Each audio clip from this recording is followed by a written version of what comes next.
आज हमें नई टॉपिक स्टार्ट करनी है ना, एक्सक्रीटरी सिस्टम। ठीक है, good evening ma'am. Good evening. Last class में हमने क्या पढ़ा था? Ma'am transportation and plan. हाँ, हमारा सर्कुलेशन वाला पार्ट पूरा कंप्लीट हो चुका है। ठीक है, आज हम एक्सक्रीशन का पार्ट स्टार्ट करते हैं। क्या होता है एक्सक्रीशन का मतलब? ये हमारा लास्ट टॉपिक है ना, लाइफ प्रोसेस का। हमने सब कुछ पढ़ लिया, डाइजेशन पढ़ लिया, रेस्पिरेशन हो गया, सर्कुलेशन हो गया। ठीक है, अब लास्ट है एक्सक्रीशन। क्या मतलब होता है एक्सक्रीशन का?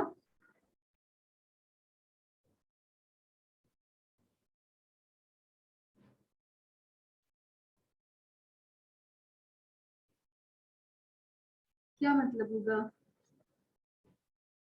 ये सेल है, ठीक है, सेल है। इसके अंदर बहुत सारे रिएक्शंस चल रही होंगी, है ना, मल्टीपल रिएक्शंस चल रहे होंगे, हमने पढ़ा हुआ है। ठीक है, मेटाबॉलिक रिएक्शंस क्या होते हैं?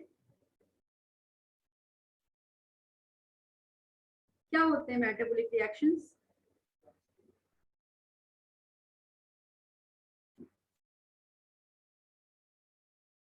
बताओ। मैम किसी भी चीज का बनना टूटना। हाँ, कितनी बार पढ़ा है हमने, है ना। ये मेटाबॉलिक रिएक्शंस क्या होते हैं? सारे केमिकल रिएक्शंस जो हमारी बॉडी के अंदर चल रहे हैं। ठीक है, तो एक सेल के अंदर बहुत सारे केमिकल रिएक्शंस चल रहे हैं। ठीक है, उसकी वजह से क्या हो रहा है? बहुत सारे नए प्रोडक्ट्स बन रहे हैं, है ना, और बहुत सारे प्रोडक्ट्स टूट भी रहे हैं। ठीक है, तो उन प्रोडक्ट्स के टूटने की वजह से क्या होगा? वेस्ट जनरेट होगा, होगा ना। सेल्स जो होंगी वो वेस्ट जनरेट करेंगी। हो सकता है वो वेस्ट अलग अलग फॉर्म में हो, जैसे कि हमने देखा सेलुलर रेस्पिरेशन होता है तो एटीपी के साथ कौन सा वेस्ट जनरेट होता है? कौन सा वेस्ट जनरेट होता है? ग्लूकोज है, ऑक्सीजन के प्रेजेंस में टूटता है, एटीपी बनती है। और क्या बनता है यहाँ पे? Carbon dioxide. कार्बन डाइऑक्साइड बनता है ना। तो ये कार्बन डाइऑक्साइड क्या है? वेस्ट ही तो है, जिसे हम एक्सहेलेशन के थ्रू बाहर कर देते हैं। ठीक है, और क्या क्या वेस्ट हो सकते हैं हमारी बॉडी में? पसीने आते हैं, ठीक है, स्वेट ग्लैंड से बाहर निकल जाते हैं। क्या होता है वो भी वेस्ट है ना। तो ये सब अलग अलग टाइप के वेस्ट है। जैसे कि क्रिएटिनिन है। क्रिएटिनिन क्या होता है? जो हमारी मसल्स होती हैं उनमें प्रोटीन पाया जाता है, क्रिएटिन, है ना। जब उसका ब्रेक डाउन होता है तो क्या बनती है? क्रिएटिनिन बनती है। ठीक है, तो वो भी क्या एक तरीके का वेस्ट प्रोडक्ट है। सॉल्ट हो गए, एक्सेस सॉल्ट आपने ले लिया तो सॉल्ट भी वेस्ट प्रोडक्ट की तरह बाहर निकल जाएगा। ठीक है, बहुत सारे वाटर है, अगर बहुत ज्यादा पी लिया तो वो भी हमारी बॉडी से बाहर निकल जाता है ना। तो ये सारी चीजें क्या है? जो भी चीजें एक्सेस हो जाएंगी हमारी बॉडी में वो एज अ वेस्ट मटेरियल बाहर निकल जाएंगी। ठीक है, तो एक्सक्रीशन को हम कैसे डिफाइन कर सकते हैं?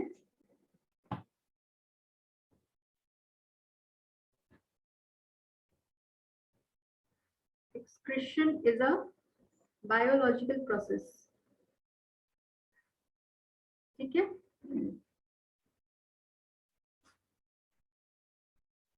in which an organism remove harmful metabolic waste from the body। ठीक है, जो भी हार्मफुल मेटाबॉलिक वेस्ट होगा वो हमारी बॉडी से निकल जाएगा। अब यूनिसेलुलर ऑर्गेनिजम्स होते हैं, वो क्या करते हैं, कैसे निकालते हैं एक्सक्रीशन? उनमें कैसे होता है?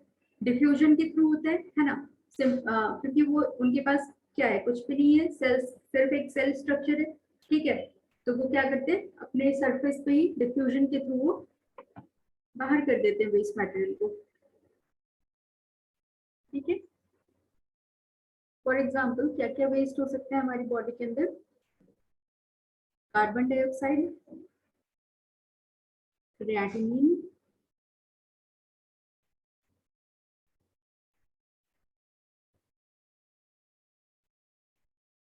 excess salt, vitamins,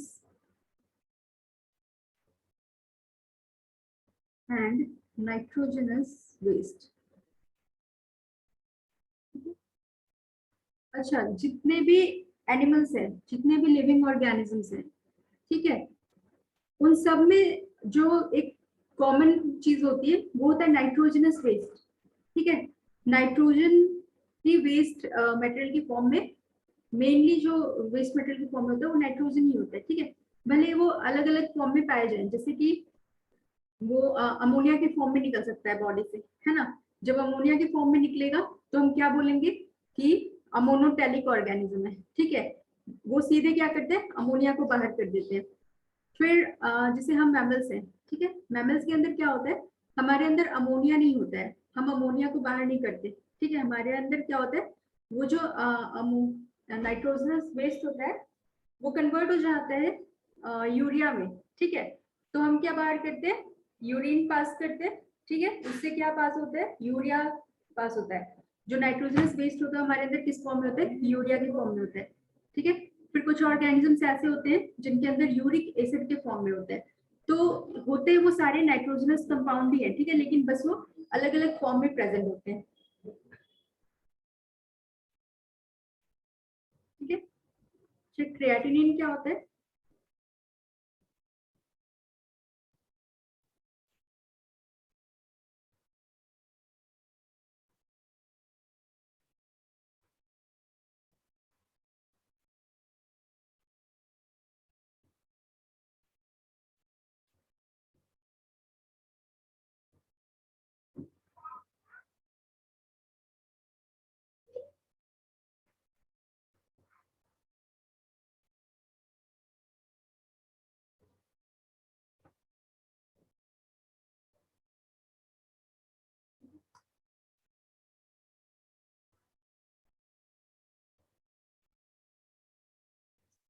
पहला हम पढ़ेंगे अमोनिया के बारे में पढ़ते हैं। ठीक है, NH3।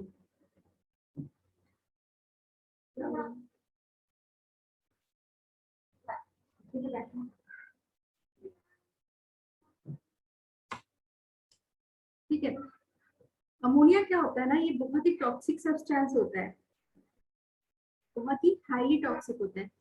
तो ये क्या होगा, इसको हमें इसको जब भी रिमूवल होगा इसका, तो हमें बहुत सारा वाटर का क्वांटिटी चाहिए। ठीक है, ताकि वाटर की क्वांटिटी से क्या होगा, इसकी टॉक्सिसिटी कम हो जाएगी, है ना, ये डाइल्यूट हो जाएगा। जब डाइल्यूट होगा तो इसकी टॉक्सिसिटी कम हो जाएगी। ठीक है, इसलिए ये जो अमोनिया वेस्ट निकलता है ये किन ऑर्गेनिजम्स में निकलेगा, ऐसे ऑर्गेनिजम्स में निकलेगा जो हमेशा एक्वेटिक रहते हैं। ठीक है, पानी में रहते हैं, जैसे कि फिशेज हो गए, टैडपोल्स हो गए, ये सारे ऑर्गेनिजम्स कहाँ रहते हैं, पानी में रहते हैं। अगर ये अमोनिया निकाल भी रहे हैं अपनी बॉडी से तो क्या होगा, सीधे पानी में रिलीज कर रहे हैं ना, उससे क्या होगा, ये अमोनिया डाइल्यूट हो जाएंगे एंड उनकी टॉक्सिसिटी कम हो जाएगी। ठीक है, तो ये किस में मिलेगा, फिशेज में मिल जाएंगे, टैडपोल हो गए, इनमें मिल जाएंगे। और इन ऑर्गेनिजम्स को हम क्या बोलते हैं, अमोनोटेलिक। ठीक है, क्या होता है, अमोनिया जो होता है वो हाईली टॉक्सिक होता है। ठीक है, it needs lots of water for its removal.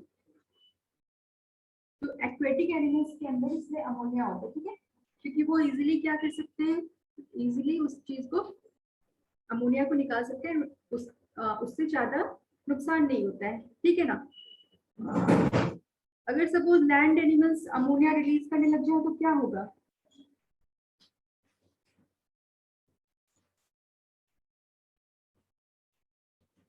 क्या होगा, फिर वो फूड चेन के थ्रू हमारे अंदर आएगा, है कि नहीं।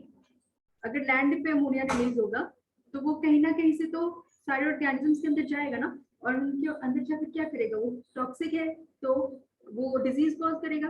ठीक है, यूरिया क्या होता है, लेस टॉक्सिक होता है देन अमोनिया।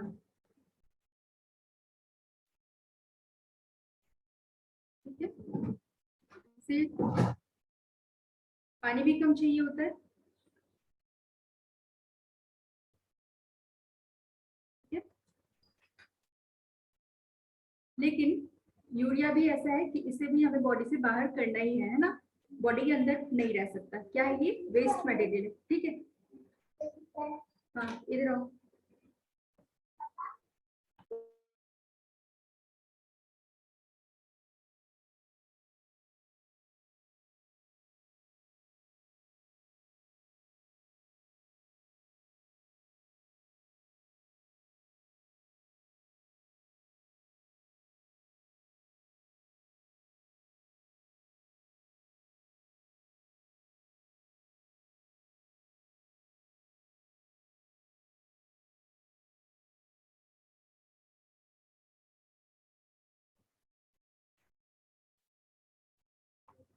ठीक है, तो यूरिया किसमें होगा, मैमल्स में। इन ऑर्गेनिजम्स को हम क्या बोलेंगे, यूरियोटेलिक। ठीक है, देन थर्ड होता है यूरिक एसिड, है ना। यूरिक एसिड किन में होगा, जैसे कि बर्ड्स हो गए, रेप्टाइल्स हो गए, ये क्या होते हैं, ये सबसे लेस टॉक्सिक होता है, लीस्ट टॉक्सिक होता है आप कह सकते हो। ठीक है, इनके लिए भी वाटर बहुत ही कम चाहिए होता है। आपने देखा होगा बर्ड्स, लिजर्ड, ये तो बहुत कम पानी पीते हैं, है ना। और जो इनका यूरिन होता है वो एक पेस्ट के फॉर्म में होता है, देखा होगा आपने, लिक्विड नहीं होता है। कैसा होता है, पेस्ट के फॉर्म में होता है ना। देखा है कबूतर वगैरह जब वेस्ट मटेरियल निकालते हैं तो कैसा होता है, पेस्ट के जैसा होता है। ठीक है, कुछ व्हाइट ग्रीनिश टाइप का ऐसा होता है ना, तो वो क्या होता है, जो व्हाइट पार्ट आप देखते हो वो ही यूरिक एसिड होता है। ठीक है, इन ऑर्गेनिजम्स को हम बोलते हैं यूरिकोटेलिक। ठीक है, तो हमने तीन अलग अलग नाइट्रोजनस वेस्ट फॉर्म के बारे में पढ़े कि किन किन फॉर्म से वो बाहर होंगे। ठीक है, तीन टाइप के ऑर्गेनिजम्स हमने देखे, अलग अलग होते हैं, अमोनोटेलिक, यूरियोटेलिक और यूरिकोटेलिक। ठीक है, अब हम देखते हैं डिफरेंट डिफरेंट एनिमल्स में डिफरेंट स्ट्रक्चर्स होते हैं, है ना। जैसे कि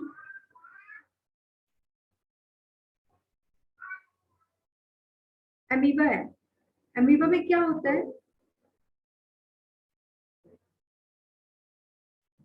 एक्सक्रीटरी स्ट्रक्चर। कैसे अमीबा बाहर करेंगे अपना waste material, cell membrane. Cell membrane के थ्रू, है ना, सेलुलर सरफेस के थ्रू करेंगे। तो फिर इनमें कॉन्ट्रेक्टाइल वैक्यूल भी होता है, सुना होगा आप लोगों ने। ठीक है, कॉन्ट्रेक्टाइल वैक्यूल भी होता है अमीबा में। और इनका वेस्ट प्रोडक्ट क्या होता है, CO2 हो सकता है एंड अमोनिया। ठीक है, देन सेकंड एनिमल है हमारे पास हाइड्रा। हाइड्रा कैसे करेंगे, सेम इनके पास भी सरफेस होगा, बॉडी सरफेस। ठीक है, एंड इनका जो वेस्ट मटेरियल होगा वो भी CO2 एंड अमोनिया होगा। थर्ड एनिमल है प्लेटफॉर्म। प्लेटफॉर्म के अंदर क्या होते हैं, एक स्ट्रक्चर होते हैं जिन्हें हम बोलते हैं फ्लेम सेल्स। ठीक है, फ्लेम सेल्स के थ्रू ये एक्सक्रीशन करते हैं, इनमें मेनली अमोनिया ही होता है जिन्हें ये बाहर करते हैं। तो अब देख लो जितने भी एनिमल्स हैं उस सब में क्या है, अमोनिया एक कॉमन है ना। अर्थ फॉर्म में क्या होता है, क्या होता है अर्थ फॉर्म में,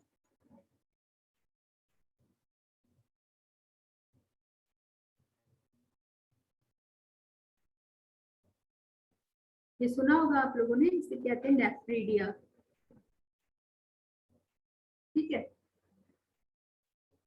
देन इंसेक्ट्स में क्या होता है, कॉकरोच वगैरह, इनके अंदर होता है मालफिजियन ट्यूब्यूल। ठीक है, इन सबके नाम आपको याद रखने हैं। प्लेटफॉर्म के अंदर होता है फ्लेम सेल्स, अर्थफॉर्म के अंदर होता है नेफ्रीडिया, इंसेक्ट्स के अंदर मालफिजियन ट्यूब्यूल्स। ठीक है, ये क्या बाहर करते हैं, यूरिक एसिड। एंड जो क्रोडेट्स होते हैं, क्रोडेट्स मतलब मैमल्स, इनके अंदर आ जाएंगे। ठीक है, हमारे पास क्या होता है, किडनी होती है ना, और वेस्ट प्रोडक्ट क्या होता है, यूरिया। ठीक है, तो ये चार्ट आप याद कर लेना।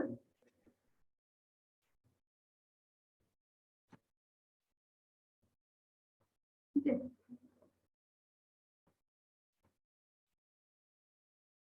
अच्छा ह्यूमंस के अंदर, हाँ कोई बोल रहे हैं कुछ? मैम ऊपर कर दीजिए प्लीज, देखना था। अच्छा,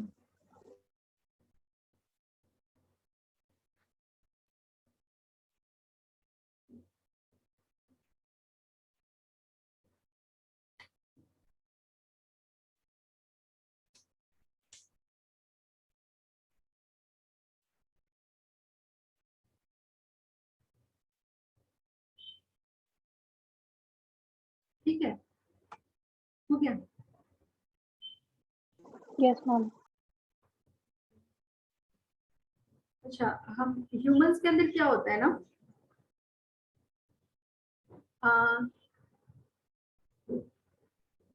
ने देखा होगा, ये हमारा लिवर है। ठीक है, ह्यूमंस के अंदर जो नाइट्रोजन ग्रुप होता है NH2, ठीक है, अमोनिया से एक हाइड्रोजन कम है ना, ये क्या होता है, ये अमोनिया ना बनाकर एक यूरिया साइकिल चलती है लिवर के अंदर।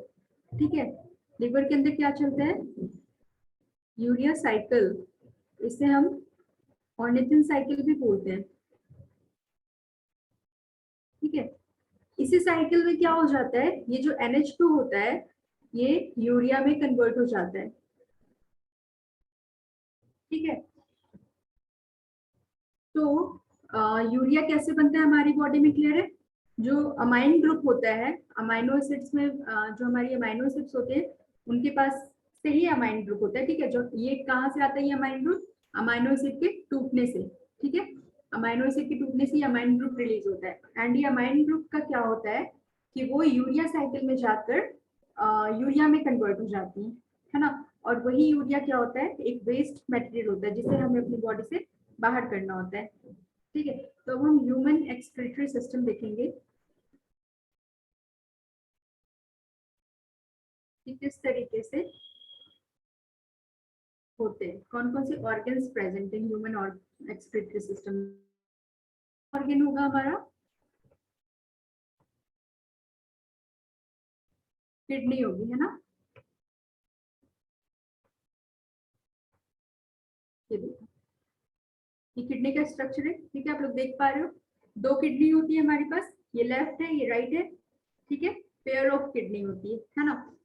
किडनी से यहाँ से एक देख लो आप, पाइप लाइक स्ट्रक्चर है, यूरेटर इसे कहते हैं। ठीक है, ये यूरेटर क्या होता है, यहाँ से यूरिन को क्या करता है, कैरी करता है, इस यूरिनरी ब्लैडर में भरता है। ठीक है, यूरिनरी ब्लैडर क्या होता है, ये यूरिन को स्टोर करके रखता है ना। एंड यूरेथ्रा क्या होती है, देन फाइनली एक ट्यूब होती है जिसके थ्रू यूरिन बॉडी से बाहर निकल जाता है। ठीक है, और ये क्या है, ये रेड वाला जो आप देख रहे हो ये है रीनल आर्टरी। ठीक है, आर्टरी का फंक्शन क्या होता है,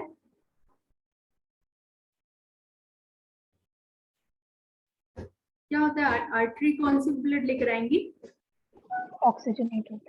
ऑक्सीजनेटेड ब्लड लेकर आएंगे, है ना। इसलिए आप ये रेड देख पा रहे हो, ये रेड से बना है। ठीक है, ये जो आर्टरीज हैं ये क्या करेंगी, ये डिफरेंट पार्ट्स ऑफ बॉडी से ब्लड लेकर आ रही है। ठीक है, तो कैसी ब्लड होंगी, ये ऑक्सीजनेटेड ब्लड होंगी बट इम्प्योर होंगी। ठीक है, ऑक्सीजनेटेड होंगी बट इम्प्योर होंगी, है ना। तभी तो किडनी में आ रही है ताकि प्योर हो सके, फिल्ट्रेशन हो सके इसका। ठीक है, तो क्या हुआ, इम्प्योर ब्लड यहाँ से रीनल आर्टरी से आएंगी, देन यहाँ किडनी के अंदर क्या होगा, उसका फिल्ट्रेशन होगा। ठीक है, तो जो वापस जाएंगी ब्लड किडनी से, ये रीनल वेन के थ्रू वापस जाएंगी, और कहाँ जाएंगी, वापस हार्ट के अंदर जाएंगी, है ना। तो ये क्या करेंगी, ये जितने यहाँ पे कार्बन डाइऑक्साइड है उनको अपने साथ लेकर जाएंगे, ठीक है। तो कहाँ कैसी ब्लड जाएंगी इनके अंदर से, डीऑक्सीजनेटेड ब्लड, ठीक है, क्योंकि यहाँ से जो सारे ऑक्सीजनेटेड ब्लड आए उनको उनका ऑक्सीजन किडनी ने यूज कर लिया अपने फंक्शनिंग के लिए, है ना। अब कैसे ब्लड बच गए हमारे पास, डीऑक्सीजनेटेड ब्लड बच गए, ठीक है। तो ये सारी ब्लड अभी वापस जाएंगे, बट वो कैसे होंगे, वो प्योर ब्लड होंगे, है ना, क्योंकि वो किडनी में उनका फिल्ट्रेशन हो चुका है और सारी इम्प्योरिटीज रिमूव हो चुकी हैं, तो डीऑक्सीजनेटेड होंगे बट प्योर होंगे। फिर वो वापस कहाँ जाएंगे, वो इंफीरियर वेना कावा के थ्रू वो हमारे हार्ट में चले जाएंगे, हार्ट के राइट एट्रियम में चले जाएंगे। याद है ना आपको, सर्कुलेटरी सिस्टम में हमने पढ़ा था 4 चैम्बर थे, ठीक है। ये था right atrium, right ventricle, left atrium, left ventricle, ठीक है।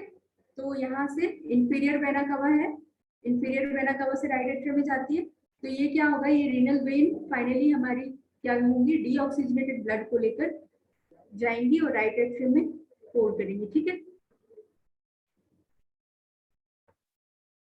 अभी देखो लिख लेते हैं हम क्या क्या ऑर्गन्स है हमारे पास। किडनी है, किडनी क्या करती है, पेयर में प्रेजेंट होती है,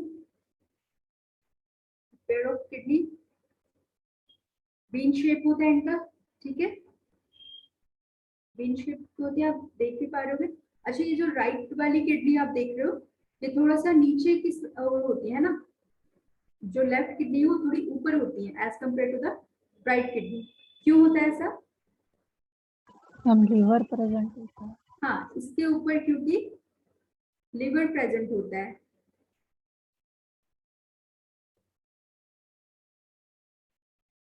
इसके ऊपर ही जस्ट लिवर प्रेजेंट होता है, ठीक है। उसकी वजह से ये थोड़ी दब जाती है और नीचे की ओर चली जाती है।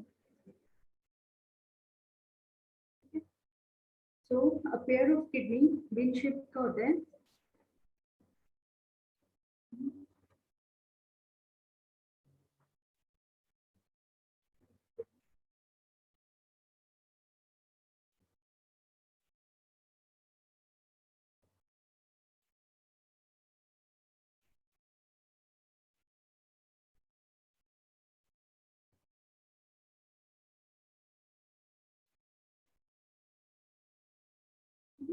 एंड किडनी के अंदर ऐसा क्या होता है जो फिल्ट्रेशन में हेल्प करता है, पता है, नेफ्रॉन, नेफ्रॉन्स होते हैं, है ना।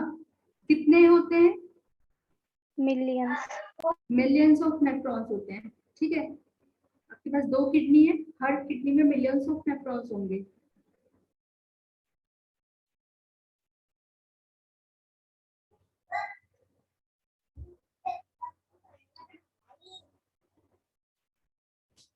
ये एक दिन में कितना ब्लड फिल्टर करती है,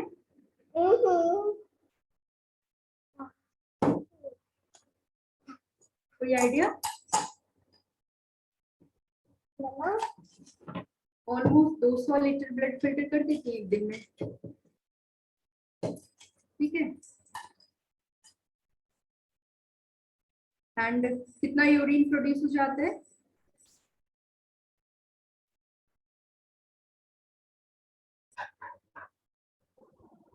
हम ऑलमोस्ट 1.5 लीटर, हाँ।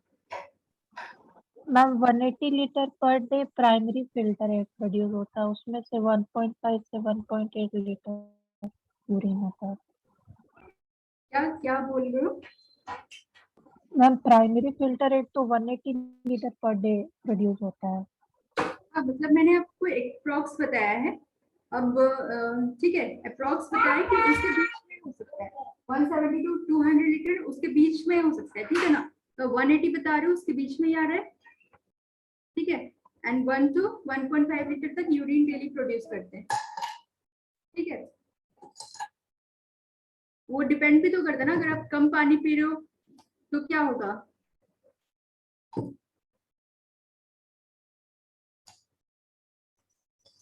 ज्यादा पानी पीते हो तो ज्यादा वॉशरूम जाते हो, है ना। Yes ma'am.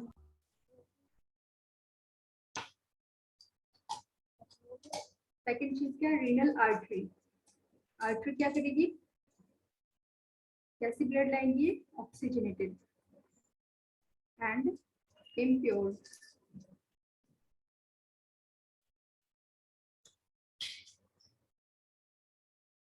ठीक है, फिर हमारे पास है renal vein,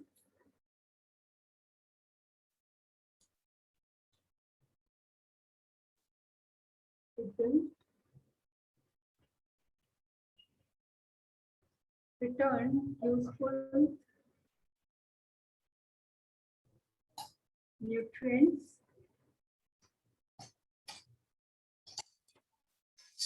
back into the bloodstream। ठीक है, ब्लड स्ट्रीम में क्या करेगा, सारे न्यूट्रिएंट्स को वापस लेकर जाएगा।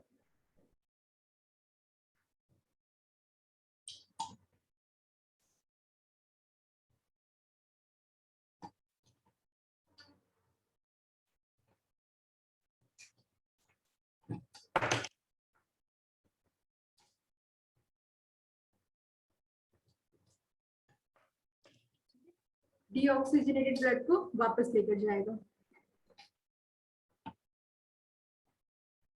के बाद हमारे पास क्या है, यूरेटर्स। यूरेटर्स क्या होता है, पेयर ऑफ ट्यूब होता है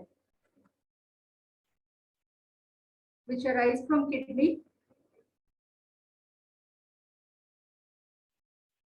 किडनी से निकलती है। ठीक है, एंड कैरी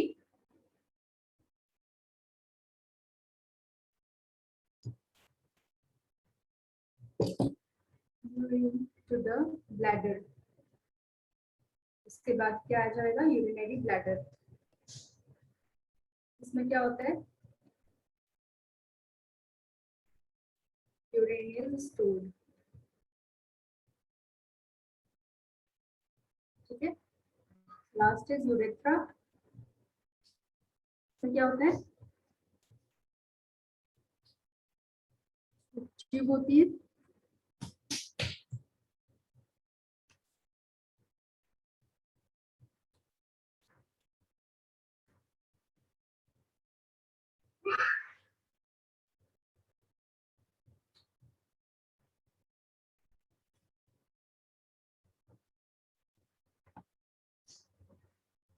ठीक है।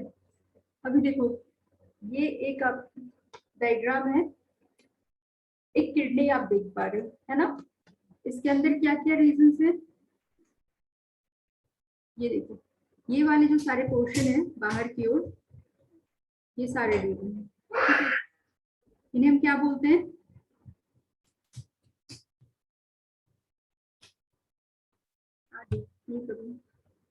इस रीजन को बोलते हैं कॉर्टेक्स। ठीक है, रीनल कॉर्टेक्स। रीनल का मतलब क्या होगा, रीनल टर्म हमने किडनी के लिए यूज किया है ना, तो ये हो गया रीनल कॉर्टेक्स। ठीक है, एंड इसके अंदर वाला जो पार्ट आप ये रीजन देख पा रहे हो, ये क्या होता है, मेड्यूला। ठीक है, ये होता है मेड्यूला। एंड मेड्यूला में ही ये जो आप पिरामिड का शेप देख रहे हो ना, इस तरीके से पिरामिड के शेप में, इन्हें हम बोलते हैं रीनल पिरामिड्स। ठीक है, ये पूरा पोर्शन जो है, ये पूरा पोर्शन अंदर का, ये मेड्यूला है। एंड जो ये सिंगल वाले पोर्शन है, इन्हें हम बोलते हैं रीनल पिरामिड। ठीक है, तो क्या होता है कि जो हमारा नेफ्रॉन है, ठीक है, ये जो डायग्राम आप देख रहे हो, ये एक नेफ्रॉन का डायग्राम है ना। नेफ्रॉन के डायग्राम में आगे मैं समझाऊंगी कि भी क्या क्या होता है, बट ये जो ऊपर वाला पार्ट है, ये इतना पार्ट है। ठीक है, ये पार्ट जो है हमारा कहाँ पे रहता है, ये कॉर्टेक्स वाले रीजन में रहेगा। ठीक है, ये जो बाहर वाला रीजन है कॉर्टेक्स, ये पार्ट वहां पे प्रेजेंट होगा। एंड ये जो डक्ट वाला पार्ट है, ठीक है, ये पोर्शन आप देख रहे हो डक्ट वाला, ये कहाँ पे होगा, ये मेड्यूला में होगा। ठीक है, इस डायग्राम में बताया भी यही गया है। यहाँ पे देखो, यहाँ पे देख रहे हो, ये ऐसे टिब्यूल वाला ये डक्ट पार्ट आप देख रहे हो ना, ये यहाँ पे है। ठीक है, रेनल पिरामिड के अंदर है। एंड इसके ऊपर क्या है, कॉर्टेक्स वाले रीजन में ये पार्ट देख रहे हो। ठीक है, इस पार्ट में क्या क्या होता है अभी मैं आपको बताऊंगी।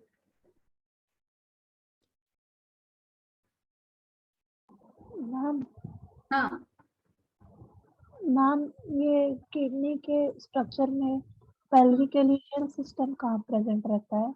क्या चीज, ma'am pelvic collegial system. Pelvic collegial system, ये अभी मुझे ध्यान नहीं आ रहा है, ये देख कर आपको बताती हूँ, ठीक है। Yes ma'am. ओके, तो हमने देखा नेफ्रॉन्स, नेफ्रॉन्स कितने होते हैं, 1 मिलियन नेफ्रॉन्स आपके ईच किडनी में होती है ना। तो सोच सकते हो आपकी जो किडनी होती है आपकी ऑलमोस्ट 150 ग्राम की किडनी है, उसके अंदर मिलियंस ऑफ नेफ्रॉन्स प्रेजेंट है, ठीक है। तो नेफ्रॉन्स कितने छोटे होंगे, है ना, मिलियंस ऑफ नेफ्रॉन्स है तो कितने छोटे होंगे, और उनमें भी देखो क्या क्या स्ट्रक्चर होते हैं।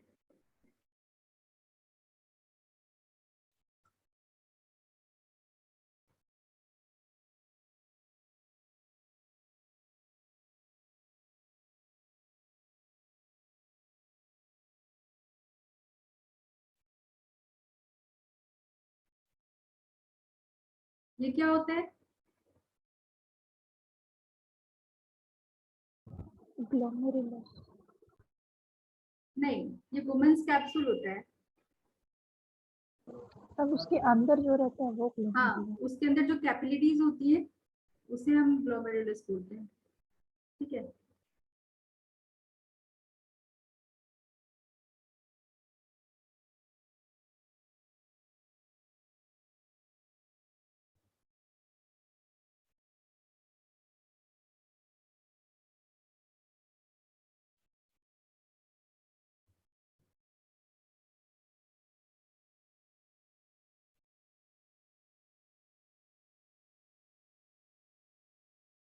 ठीक है?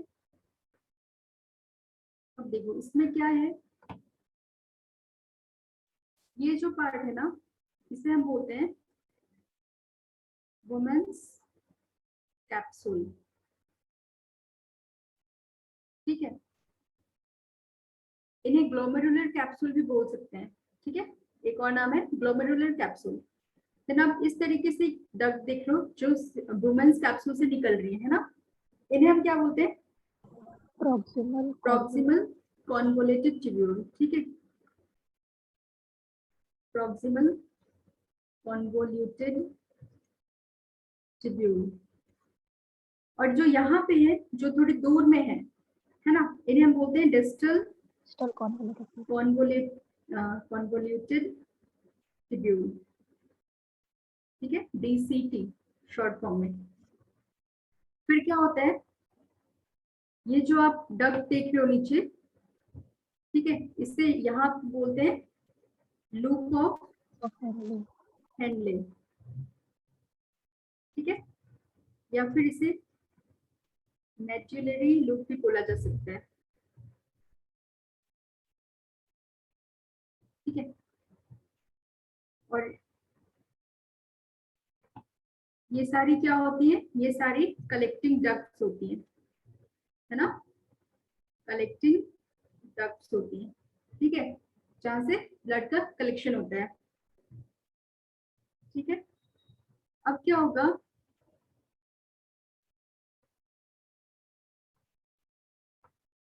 यहाँ पे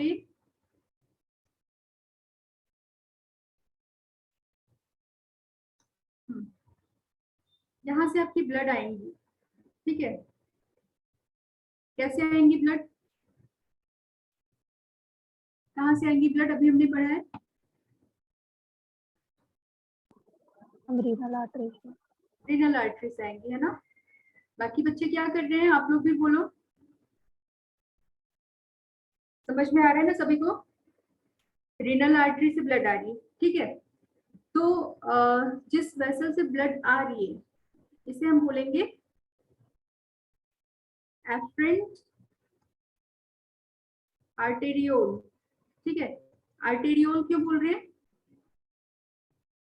आर्टेरियोल का मतलब मैंने बताया था आप लोग को, ये आर्टरी होती है ना। आर्टरी जब पतली हो जाती है तो उन्हें क्या बोलते हैं, आर्टेरियोल बोलते हैं। जब फर्दर और पतली हो जाती है ब्रांचेस में तो उन्हें क्या बोलते हैं, कैपिलरीज बन जाती है, ठीक है। तो ये रेनल आर्टरी है, आर्टरी के बाद जब ब्रांचिंग हो गई उनकी तो हम उन्हें आर्टेरियोल बोलेंगे, है ना। तो ये कैसी है, ये लेकर आ रही है यहाँ पे, ये है एफरेंट आर्टेरियोल, ठीक है। देन यहाँ पे बहुत सारी कैपिलरीज बनेंगी ब्लड की, ठीक है। इससे हम बोलेंगे, यहाँ लिख देती हूँ, इसे कहते हैं ग्लोमेरुलस, ठीक है। देन यहाँ से एक कैपिलरीज निकल कर जाएंगी, कहाँ पे जाएंगी,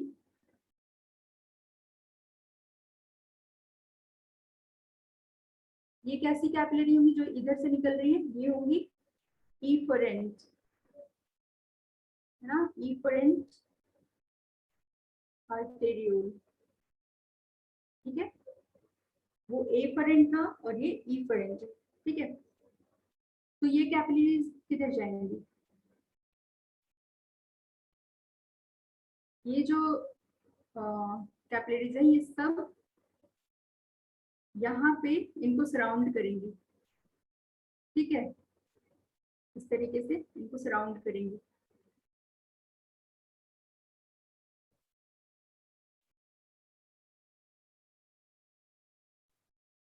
जो भी प्रॉक्सिमल कॉन्वोलेटेड ट्यूब्यूल है, डिस्टल कॉन्वोलेटेड ट्यूब्यूल है, हर जगह कैपिलरीज घूमेंगी, ठीक है। क्यों घूमेंगी अभी बताऊंगी।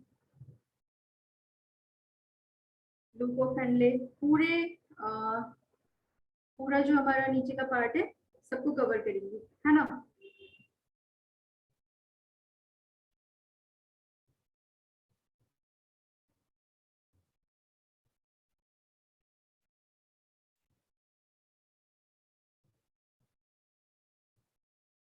ठीक है, फिर यहाँ से ये क्या होंगी, फर्दर वापस जाएंगी ब्लड यहाँ से, ठीक है, बॉडी पार्ट में वापस जाएंगी। कैसे वापस जाएगी, ये क्या है, ये हमारा रीनल वेन हो जाएगा, ठीक है, जहां से ब्लड वापस जाएंगे, है ना। तो इन कैपिलरीज ने क्या किया, इन कैपिलरीज ने जो डक्ट था हमारा उस पूरे को कवर करके रखा, ठीक है। हर जगह फैली है, प्रॉक्सिमल के पास भी है, डिस्टल के पास भी है, लुकोफेनले के पास भी है, ठीक है। तो ये हमारा स्ट्रक्चर हो गया नेफ्रॉन का। क्या क्या था इसमें, मैम एक सेकंड रुक जाइए। हाँ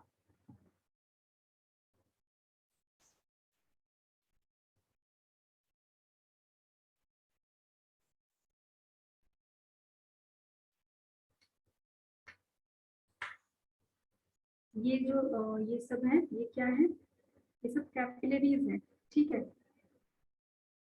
ये कैसी है, पेरिट्यूबुलर कैपिलरीज। आपने यही तो नहीं पूछा था दीक्षा, क्या आद्या, पेरिट्यूबुलर कैपिलरीज का पूछा था क्या आपने। नहीं मैम ये नहीं पूछा था।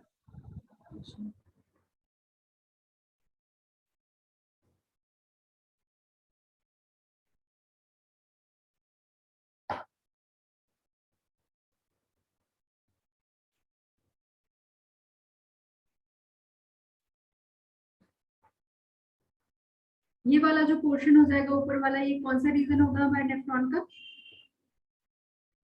ऊपर वाला पोर्शन कहाँ पे प्रेजेंट होगा, अभी बताया, मैम कॉर्टेक्स में।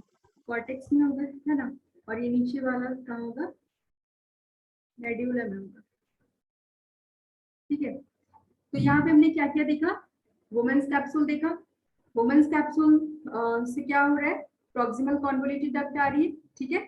फिर वो एक लंबा सा लूप बनाकर क्या हो रही है, डिस्टल कॉन्वोलेटेड ट्यूब्यूल बन रही है, ठीक है। देन वो सब फाइनली कहाँ जाकर मिल रही है, कलेक्टिंग डक्ट में मिल रही है, ठीक है। और ये जो नेफ्रॉन होता है ना, वो एक इंडिविजुअल स्ट्रक्चर होता है, ठीक है। मतलब एक नेफ्रॉन पूरा पूरा का पूरा फंक्शन करेगी, ठीक है। ऐसा नहीं है कि एक नेफ्रॉन आपने आधा कर लिया फिर उसने दूसरे नेफ्रॉन को दे दिया वो आधा करेंगी, ऐसा नहीं होता, ठीक है। हर नेफ्रॉन अपना फंक्शन पूरा करेंगी, ठीक है। फिर यहाँ से क्या हो रहा है, एफरेंट आर्टेरियोल से क्या हो रही है, ये जो ब्लड है बॉडी पार्ट से आ रही है ना, कैसी ब्लड आ रही है, ऑक्सीजनेटेड ब्लड आ रही है, बट कैसी है, इम्प्योर है, ठीक है। इन्हें हमें प्योर करना है। तो जब प्योर हो, जब यहाँ पे फिल्ट्रेशन होगा, ये जो ग्लोमेरुलस होता है, ठीक है, यहाँ पे फिल्ट्रेशन होता है, यहाँ फिल्ट्रेशन होने के बाद क्या होगा, ये जो भी इम्प्योरिटीज है उनको ये एब्जॉर्ब कर लेंगे, है ना। जो वुमेन्स कैप्सूल है ये एब्जॉर्ब कर लेगा, ठीक है। एब्जॉर्ब करके क्या होगा, फर्दर उसे आगे भेजेगा, ठीक है। और क्या होगा, यहाँ से जो इफरेंट आर्टेरियोल है, यहाँ से ब्लड आगे जा रही है, तो क्या होगी, ये ब्लड ऐसे सर्कुलेट हो रही है यहाँ पे, ठीक है।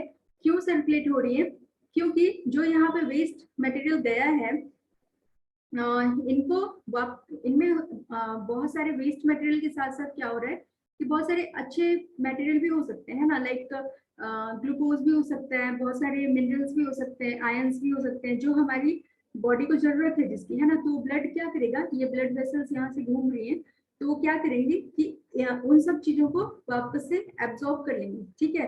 इसीलिए ब्लड वेसल्स यहाँ से घूम रही है, ताकि वो वापस से उन चीजों को एब्जॉर्ब कर ले, है ना। और क्या होगा कि ब्लड से सिर्फ और सिर्फ जो वेस्ट पार्ट है हमारा, वही पार्ट कहाँ जाएगा, यूरिन बनकर बाहर जाएगा, ठीक है। और बाकी जो अच्छी चीजें हैं वो क्या होंगी, हमारे ब्लड में वापस आ जाएंगी, और हमारा ब्लड कैसा हो जाएगा, प्योर हो जाएगा, है ना। प्योर ब्लड हो जाएगा, और फिर से वापस ये कहाँ चली जाएंगी, रीनल वेन के थ्रू डिफरेंट बॉडी पार्ट में चली जाएंगी, ठीक है। और नहीं, और डीऑक्सीजनेटेड ब्लड होंगी हार्ट में जाएंगी, ठीक है। वहां पे जाके फिर से इनका क्या होगा, ब्लड को ऑक्सीजनेटेड किया जाएगा, ठीक है।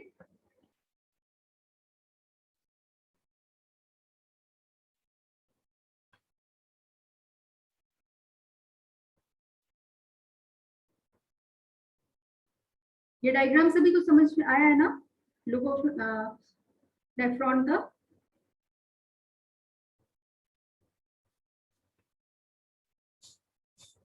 बोलो बच्चों, आप लोग कुछ बोल ही नहीं रहे हो। सो गए क्या सभी, आकाश, अनंता, अनिकेत, क्या कर रहे हो सभी।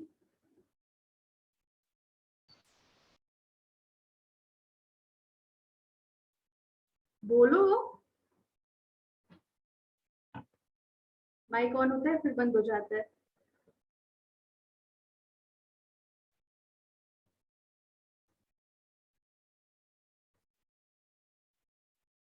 ठीक है,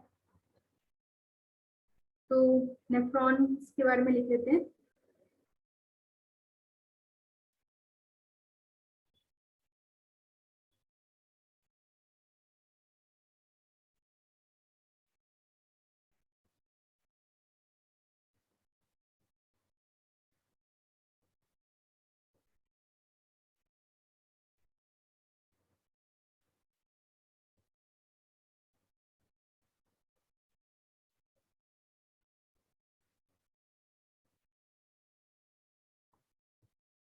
नेफ्रॉन्स को हम क्या बोल सकते हैं, सबसे पहली चीज तो ये माइक्रोस्कोपिक होता है ना, मिलियंस में प्रेजेंट है, ठीक है।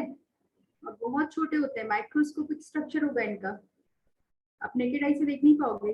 यूनिट्स, हाँ फिल्टरिंग यूनिट्स। हाँ, फिल्टरिंग यूनिट्स होते हैं, ठीक है। तो कैसे होते हैं, microscopic structural and functional units इनको बोल सकते हैं, है ना। क्योंकि एक तो ये स्ट्रक्चर भी दे रहे हैं किडनी को, ठीक है।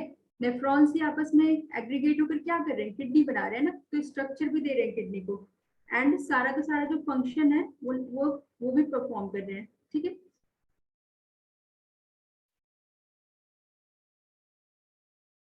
तो इन्हें हम बोल सकते हैं structural and functional unit of kidney. जैसे सेल को हम बोलते हैं, सेल को क्या बोलते हैं, क्या डेफिनेशन होता है सेल का, सेल को an structure and function unit of life बोलते हैं।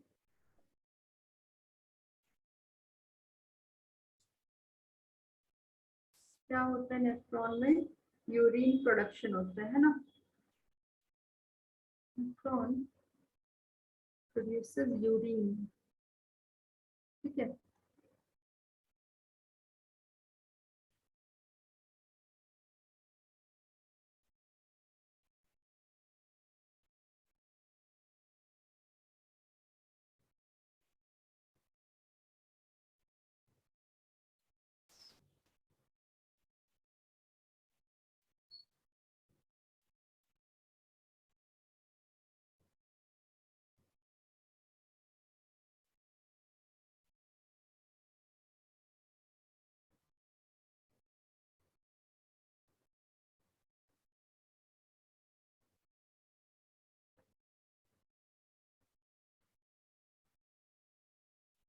अच्छा, जो ग्लोमेरुलस, ये हमने देखा ग्लोमेरुलस, ठीक है।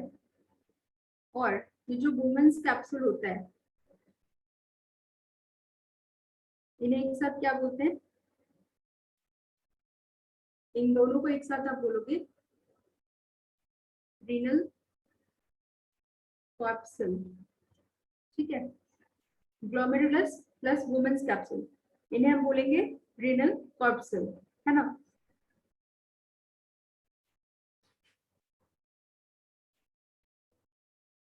तो अभी जो हमने नेफ्रॉन का पार्ट देखा कि glomerulus, Bowman's capsule and tubules होते हैं, ठीक है, जिन्हें रीनल ट्यूब्यूल भी बोलते हैं। रीनल ट्यूब्यूल क्या होता है? सेम ये जो प्रॉक्सिमल कॉन्वोलेटेड ट्यूब्यूल और डिस्टल कॉन्वोलेटेड ट्यूब्यूल हमने पढ़ा है, इसी को हम रीनल ट्यूब्यूल बोलते हैं, ठीक है। रीनल वर्ड जहां भी आ रहा है, दिस इज फॉर किडनी, है ना। तो ये किडनी को डिनोट करता है, ठीक है। तो नेफ्रॉन हमारा किस चीज से बना है? नेफ्रॉन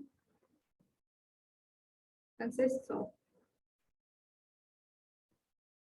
renal corpuscle, ठीक है, renal corpuscle and renal tubule, ठीक है। ये टर्म्स भी याद रहने चाहिए आपको, है ना, कि ग्लोमेरुलस प्लस वुमेन्स कैप्सूल को हम renal corpuscle बोलते हैं, एंड renal corpuscle और renal tubule, इन दोनों को मिलाकर क्या बन जाएगा? एक नेफ्रॉन बन जाएगा, ठीक है। और ये जो renal corpuscle है, इसका एक और नाम होता है, यहाँ लिख देती हूँ,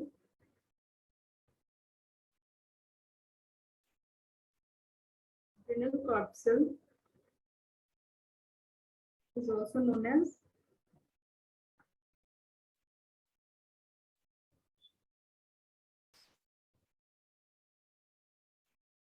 Malpighian body, है ना। Malpighian tubules हमने देखा था किस ऑर्गेनिज्म में होते हैं? किस ऑर्गेनिज्म में होते हैं Malpighian tubules? हाँ, इंसेक्ट्स में होते हैं, है ना। और हमारे अंदर क्या होता है? किडनी में ये जो स्ट्रक्चर होती है, इसको बोलते हैं Malpighian बॉडी, ठीक है। ये जो रीनल कॉर्पस्कल होता है, इसे ही हम Malpighian बॉडी बोलते हैं।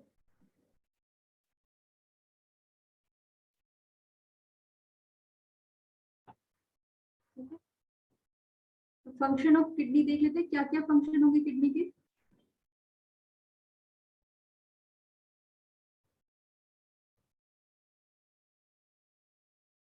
क्या क्या काम करेंगी किडनी, बताओ।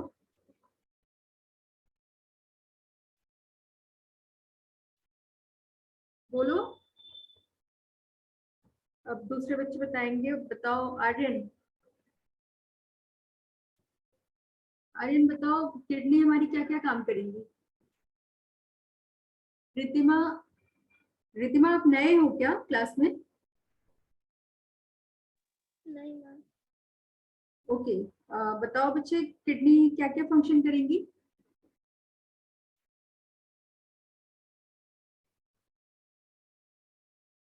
हाँ बोलो, मैं नोट डाउन करती हूँ, बताओ आप।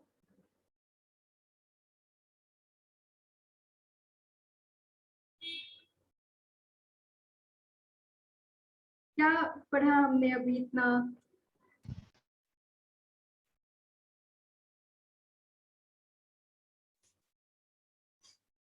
बोलो, क्या करेंगी? बेसिक फंक्शन तो बता दो।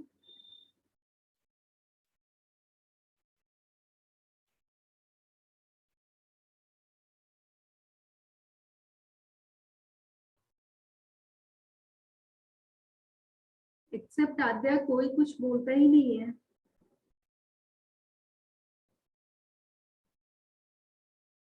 क्या हो गया तुम लोगों को? कुछ तो बोलो, समझ आ रहा है, नहीं आ रहा है, क्या हो रहा है? कृतिका, कृतिका कुमारी। Ma'am, it removes waste and excess substance from the blood. हाँ, तो अभी तक चुप क्यों थे आप? आ रहा है तो बताओ ना। Remove excess and waste substance from blood, ठीक है। और क्या करेंगी? यूरिन फॉर्मेशन कर रही है ना, क्या हो जाएगा यहाँ पे, रिमूव्स यूरिया, ठीक है, यूरिन के फॉर्म में बाहर निकालेंगी। क्रिएटिनिन का मैंने बताया था, क्रिएटिनिन को बाहर निकालेंगी, ठीक है। जो आप दवाइयां खाते हो वो ब्लड में रह जाती है क्या?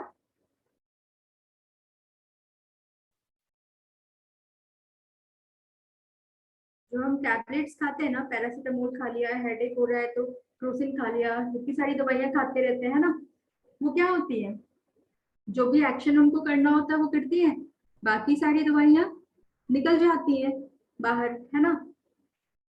तो कैसे निकलेंगी, किडनी ही तो उनको फिल्टर करेंगी, ठीक है। देन इनके बहुत सारे रेगुलेटरी फंक्शंस होते हैं, रेगुलेटरी और फंक्शंस, हाँ बोलो बोलो Aadya. Ma'am it acts like an osmoregulatory organ. हाँ, क्या क्या रेगुलेट करेंगी, रेगुलेट्स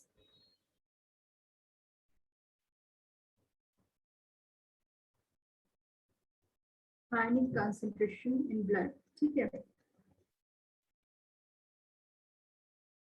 देखो ये आपकी किडनी है,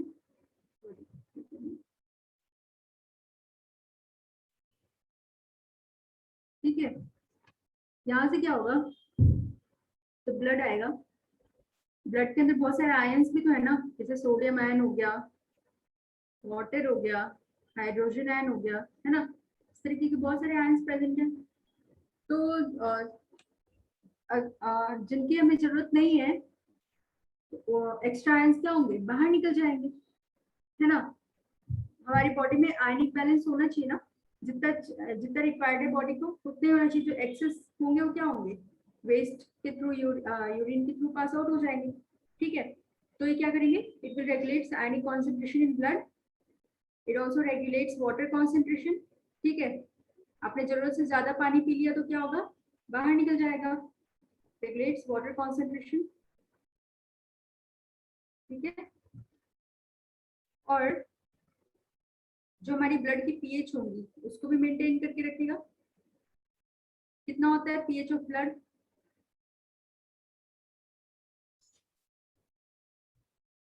कितना होता है हमारे ब्लड का पीएच,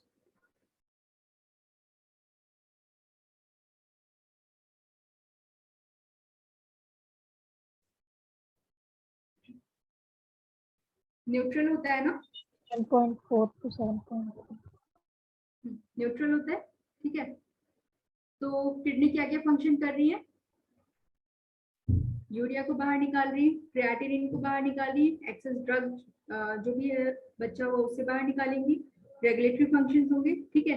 रेगुलेटरी फंक्शंस में क्या होगा, जो एक्सेस आयंस होंगे उन्हें भी बाहर निकालेंगी, वाटर होगा एक्सेस उनको भी बाहर करेंगी, ठीक है। और पीएच को मेंटेन करेंगी, है ना।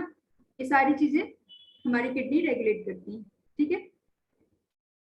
अब प्रोसेस होता है जो फिल्ट्रेशन का प्रोसेस, ठीक है, यूरिन फॉर्मेशन,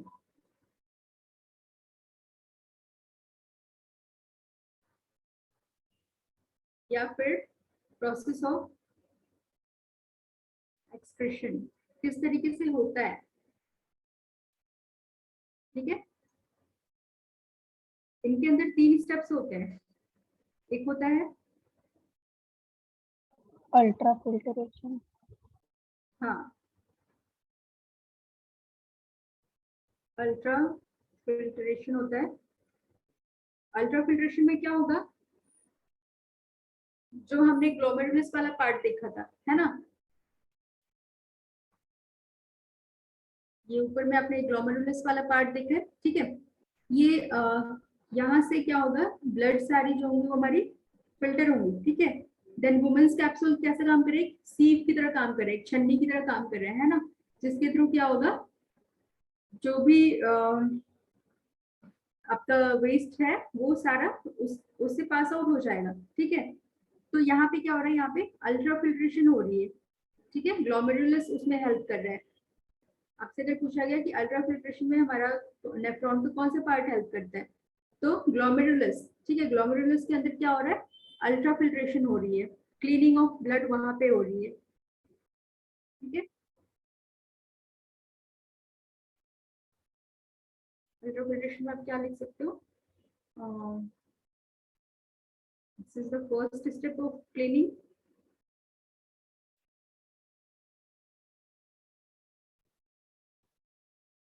ठीक है।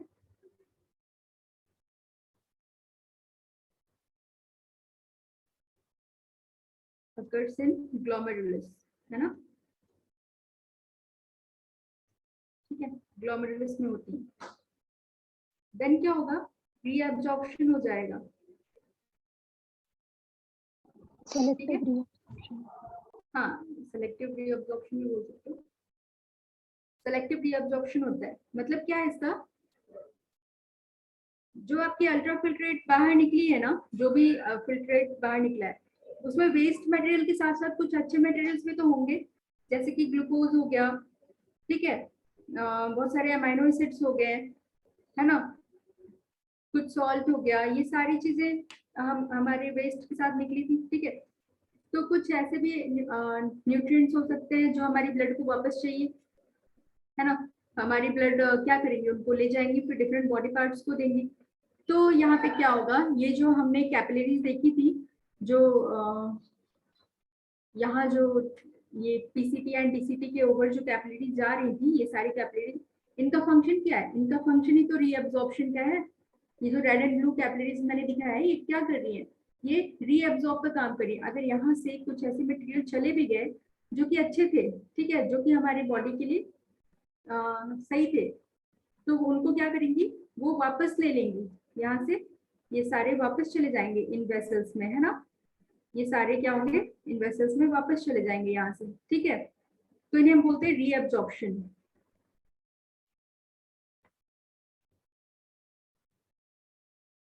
ठीक है। सेलेक्टिव रीअब्जॉर्प्शन क्या होता है, जैसे कि ग्लूकोज, सॉल्ट्स हो गए, अमाइनो एसिड हो गया, वाटर हो गया,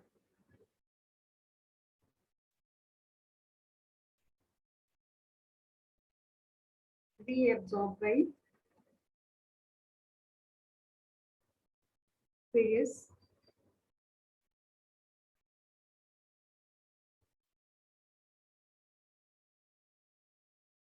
ठीक है। और कहाँ जाएंगी ये,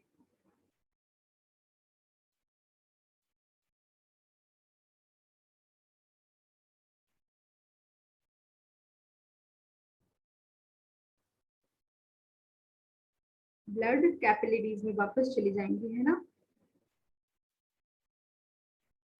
इन्हें हम रीअब्जॉर्प्शन कहेंगे, ठीक है। देन एक होता है ट्यूब्यूलर सिक्रेशन लास्ट, ठीक है। ट्यूबुलर सिक्रेशन का मतलब क्या होगा,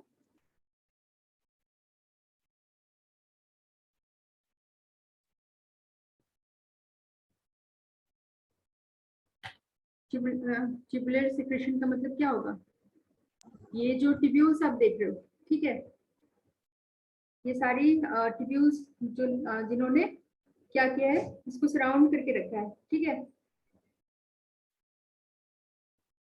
इन ट्यूब्यूल्स के को किसने सराउंड करके रखा है, इन ब्लड कैपिलरीज ने सराउंड करके रखा है, ठीक है।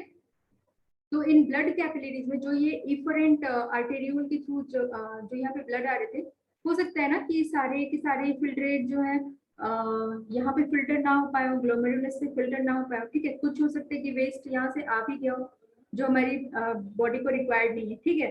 तो हो सकता है कि वो वेस्ट अभी भी इनमें ट्रेवल कर रहे हैं कैपिलरीज के थ्रू, ठीक है।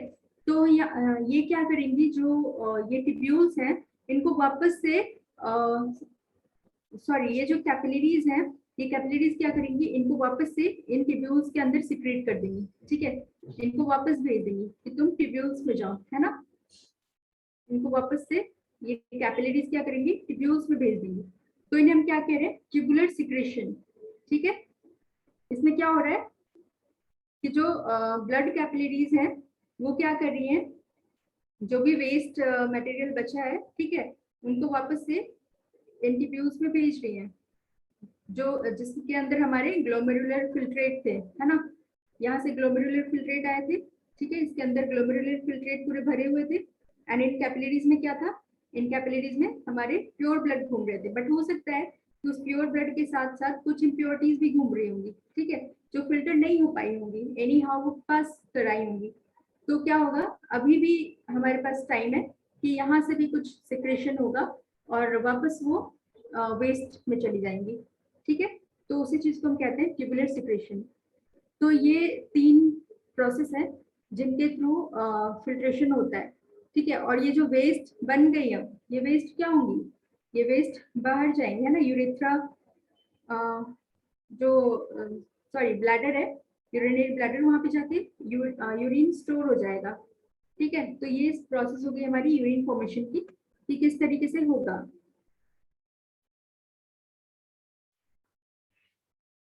ठीक है, ट्यूबुलर सिक्रेशन में क्या हो जाएगा,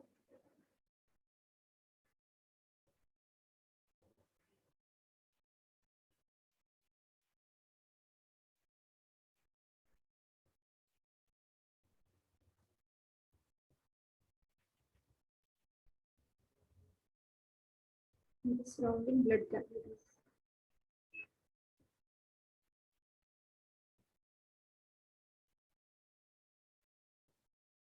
Into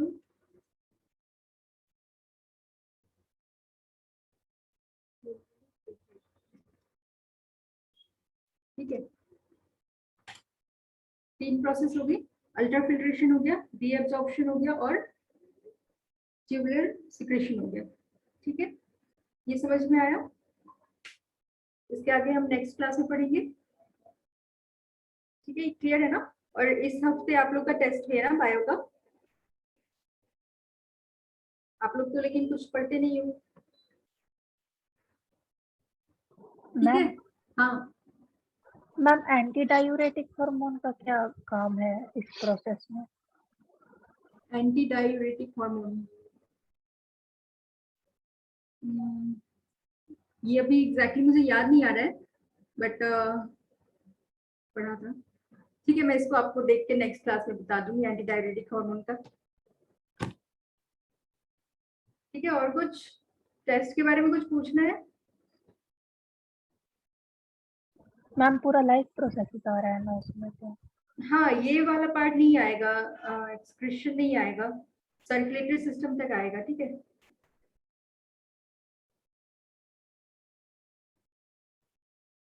मैम जो आप पढ़ाए हैं उसी से। हाँ, और के वो बुकलेट से, बुकलेट और ये एनसीईआरटी भी है ना, ठीक है, चलो, थैंक यू।